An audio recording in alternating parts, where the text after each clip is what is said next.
Hello, everyone, and welcome to today's live stream. Today, I'm going to be tackling a topic that I don't think many people are confused about, but I think I'd like to talk about it anyway. So, today's topic is live streaming versus recording.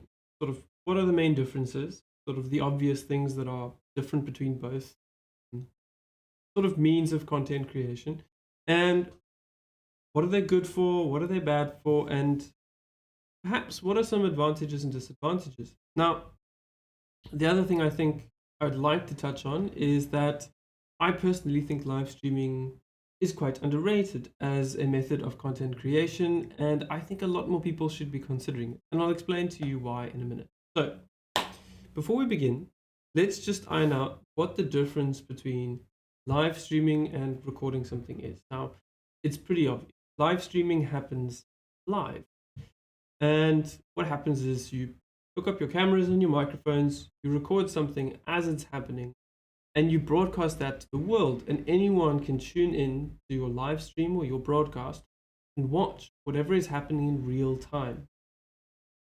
However, where live streaming and recording gets confused is that once your live stream has ended, that video has technically been recorded.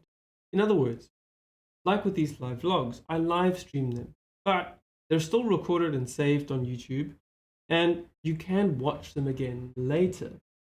Now, this is where live streams get a bit tricky. You can choose with something like a live stream not to have it saved for later. This doesn't mean that you lose the video recording. All it means is that the video recording becomes private or unlisted or something along those lines on either a platform like YouTube or Facebook or anywhere else. So you can run a live stream that people tune into, that they watch live, and then they are unable to access that stream later if you choose, or you can publish the stream later as a recorded video. But it's not necessarily recorded in the sense that we haven't edited anything. Whatever editing we've been doing on the fly during the course of the recording. Now, a nice benefit of live streaming is that you can interact in real time. And I'll quickly show you. So as I'm live streaming this video right now, if you were in the chat or you can catch the live stream, you can say, hello. And you'll be able to see that in real time, I can interact with myself. And anyone else that's tuned into the stream could send me a message back and interact with me, which is quite nice. It's especially nice if you're doing something like a live performance or trying to recreate a live performance rather. There are many opportunities for a live performance to become something that is more interactive than a regular pre-recorded concert or just piece of content. It can be easy to get sucked into the pre-record everything and edit everything to death. And I think that can sometimes rob a performance or an experience of sort of the magic of just being live. Now, with COVID, we've obviously lost a lot of live performance. And what live streaming does is it at least allows us to sort of reconnect with that energy a little bit. Anyone who's sort of stuck around and seen couch concerts from the beginning will know that in the beginning, we actually did live stream all of our concerts. We did not actually pre-record them. It was only later on in the evolution of couch concerts that we toyed with and played with the idea of actually recording concerts, editing them, and then uploading them as a piece of content or media. Now, there's nothing wrong with that approach, but something like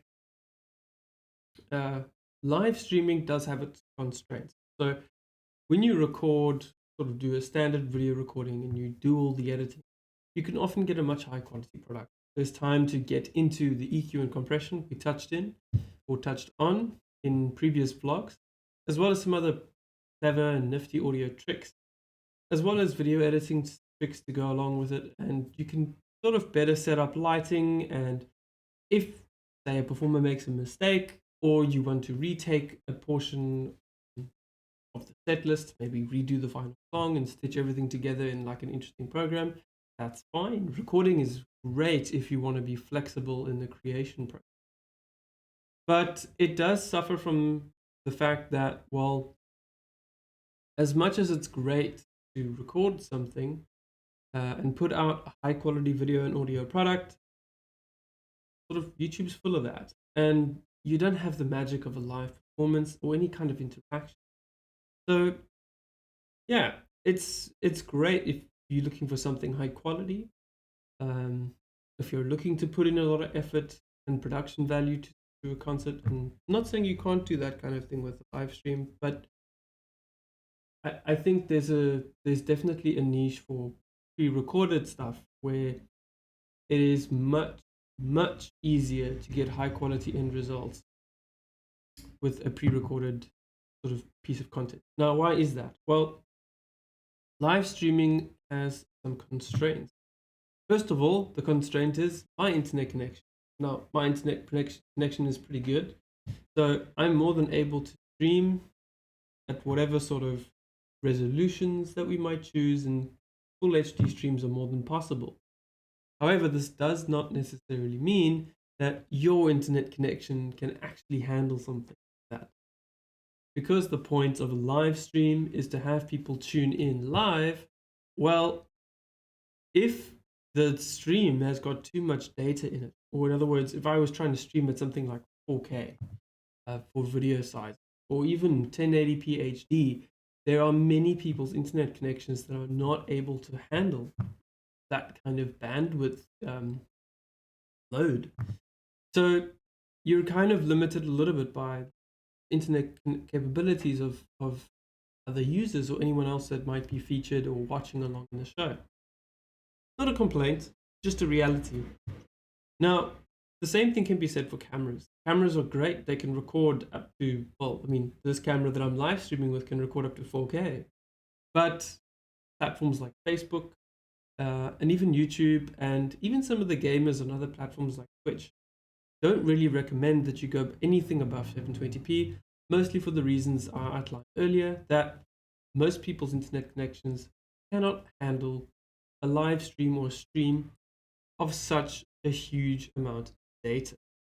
Maybe once the contentious 5G is rolled out, we'll all be able to do that. But until then, we're kind of stuck with, well, fiber, which is really good, but not everyone has fiber. So there's that. A live stream is really great, but has those constraints of data. Now, the other thing is a live stream happens and then is over. So whatever happens live, whatever we do when we mix the audio, and I would mix the audio on my mixer, which I'll quickly give you a shot at. So that's my small mixer that I use for live streams and for lesson recordings and stuff like that. However, whatever the mix is on this mixer, it stays that way. You can't really do a lot if you download the live stream after it's been streamed and saved on YouTube. You can download it, and if you do, there's kind of, you're limited in how you can work with the audio. You can't separate each microphone and edit them individually. It's kind of just, well, there's your audio, and we do the best we can. So it's really important to have a good mix, live mix with something like a mixer, which is why when Couch Concerts began, we made sure that we actually gave every band or musician that came to play with us at least a full day of sound check before the concert, usually about a week before the concert, that we could fine tune and tweak and make sure that mix was really, really solid, really, really good. Which was really important, I felt, and allowed us to get a really good high quality audio product. But again, if you're not careful, that can catch you out. But luckily here, we've got used to that kind of a thing, and we're more than comfortable with the demands of getting a good mix for you live stream. Of course, you don't have this problem with pre-recorded content because you just create your own mix later when we do all the editing, as you've seen with previous videos. All right, so why is live streaming criminally underrated, in my opinion? Well, the first thing is live streaming doesn't actually require much editing. It requires some foresight and planning, and you can still do things like text and image overlays, but you have to prepare those things in advance, not after the fact. So live streaming kind of works opposite to recording in that. Um, yeah, it's a little bit more of a challenge to make sure that you have planned correctly for everything in the concert. It also happens in a very specific space and time. If you want to live stream at 7 p.m. on a Saturday night for your concert, well, 7 p.m. to 8 p.m., and that's when people can tune in. It's not as if your recording is up and available for 24 hours a day, 7 days a week. Now, that might be a positive or a negative. It might be a negative in that maybe you want as many people as possible to see your recording and you want to share it on Facebook and all that stuff. But if you are selling tickets to this sort of live stream performance, it can be a negative, because why should people pay for tickets to watch your live stream if they can just access it free later? Something to consider. But yeah, suffice to say, I think there are definitely advantages and disadvantages to both, and you should carefully consider which one you would want to go for. Yeah, but no editing with live streaming, which is quite nice and saves a lot of time after. But the preparation for live streaming is key. All right, so what else do I like about live streaming? Well, if you're a teacher or maybe even a student, it's fantastic for recording your progress.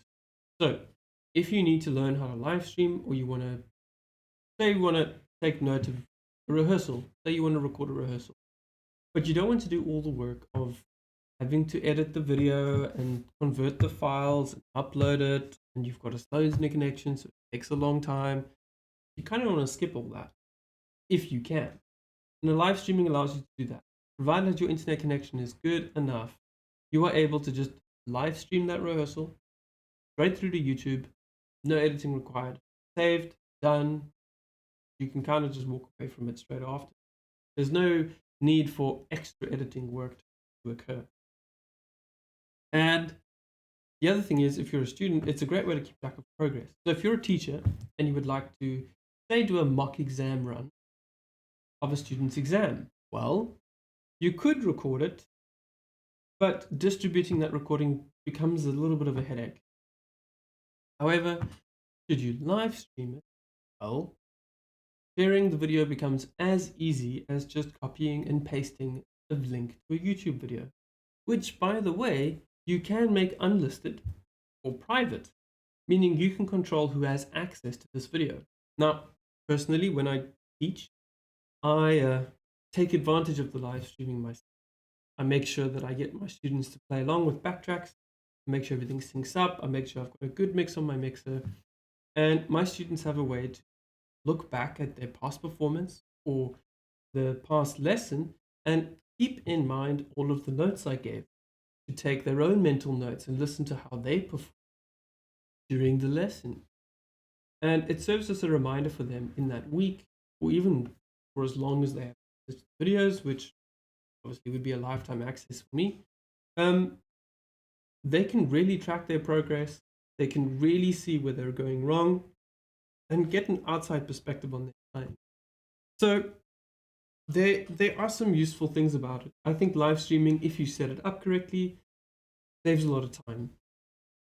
But it's only really an option if you have a good internet connection, a good camera to live stream with, some prior knowledge of mixers and mixing, and of course, extra hardware and software, and a computer that can handle it. So it takes a couple of moving parts. Once you can get them working together, though, it's a highly effective tool. And I'm sure anyone that saw an early couch concert would attest to the fact that video and audio quality on a live stream is fantastic. And there is something magical, even if it is a virtual concert with no real audience, there's at least still an element or a piece of the magic of a performance that's in a live stream. Right. Well, you could also do recordings. Those might be better for PR. So if you're a musician, or maybe you are a band leader, or have an ensemble that you manage, you might want higher quality content so that you can market and advertise your ensemble to get things like, gigs, whenever those come back, as well as a whole bunch of other things. It's kind of a useful tool. So for marketing PR, when you're looking for absolute highest quality, that I think recordings are safe. However,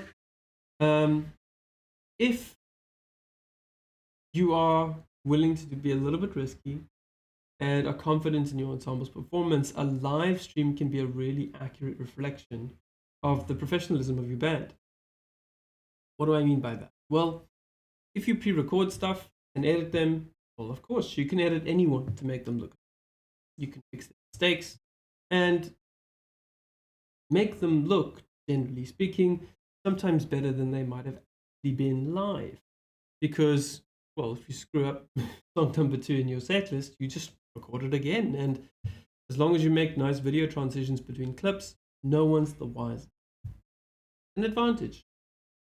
However, there are many sort of booking agents, websites, and individuals who are interested in hiring things like wedding bands or perhaps even event organizers that would much rather have a live recording of what your ensemble is and does, simply because that is a much truer reflection of the skill of the ensemble and the musician. If you can have a live stream video of a full set list, it communicates to anyone watching that video, especially if there's someone like an event organizer. Hey, these musicians know exactly what they're doing and they're highly skilled because they did this live and it sounds fantastic. No editing required. All right, so what does it mean to do things live? Well, let me give you an example of the kinds of things you can do. If you take a look at this video right now, you can see that I have a logo over here, and I can even share my screen. So this is my desktop, and I can show you exactly what's going on it, and I can do stuff. So I can do these things at the same time. Very cool thing to do with live streaming. The other thing I can do is on something like OBS, which is my software, which you can have this strange picture going into infinity effect over here, and you can see my voice is being captured here, but I can add a whole bunch of different sort of layers to this video. So for example, let's go here and let's add some text. We're going to add some text. I don't know, just make it random.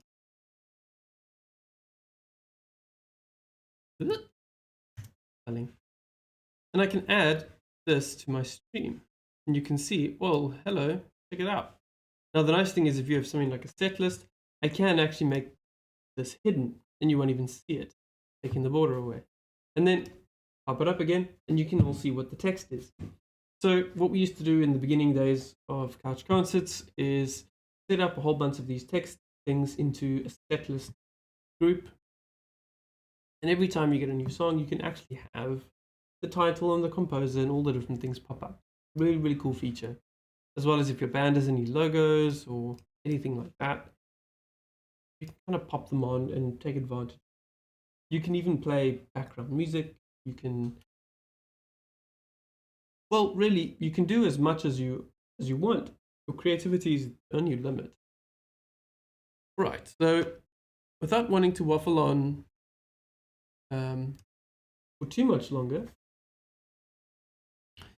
I think I'm going to wrap it up and say that hopefully that it's cleared up a little bit.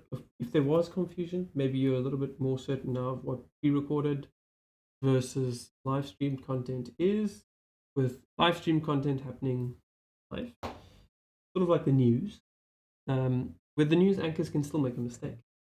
And pre-recorded stuff being, well, let's record a whole bunch of files, squash them all together, make everyone look fantastic and look amazing and as good as possible. And they have their different uses. Live stream stuff is great for getting the sense of live, of hopefully what I'm doing with these blogs is, feeling like you really are communicating with someone, or someone is communicating with you. It doesn't feel packaged. It doesn't feel fake. It feels there's sort of an air of authenticity to the content, which is cool. And even though it is hamstrung somewhat by internet connection speeds and whether your computing uh, resources can sort of handle the demands of live streaming, it's still a really great option for those who can make it work and can put all the pieces of that puzzle together in a way that makes sense and functions for them. And yeah, recording stuff is great for if you're looking for absolutely high quality content. And the best news about this is that Couch Concerts can do both. And we really do look forward to helping others and teaching others how to take advantage of these resources so that maybe in your own teaching practice, or perhaps if you're looking to do your own kind of performance, you can have a very clear idea of how these. Yeah, I think I'm going to leave it there. And if anyone is interested in doing something like live performances with us again, we are sort of thinking about starting all that up again. I personally really like the idea of live streams. So if you would comment below, perhaps there's a certain kind of concert you'd prefer to watch or be involved with. Maybe as a musician, you feel like live streams prefer or keep this authentic, genuine live feeling, and you really like that about them, and that's the kind of thing you would like to do.